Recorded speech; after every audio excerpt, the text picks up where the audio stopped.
Want a clean, professional bokeh look in CapCut on your PC, where the person stays sharp and the background softens? This method is simple and works great with CapCut without extra plugins. Start by dragging your video onto the timeline. By the way, I took this clip from FreePic.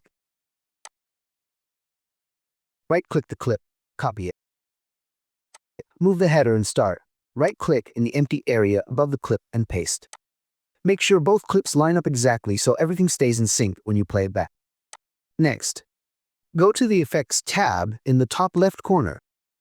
Type Blur into the search box and drag the blur effect onto the bottom clip. Hide the upper clip by clicking this eye icon.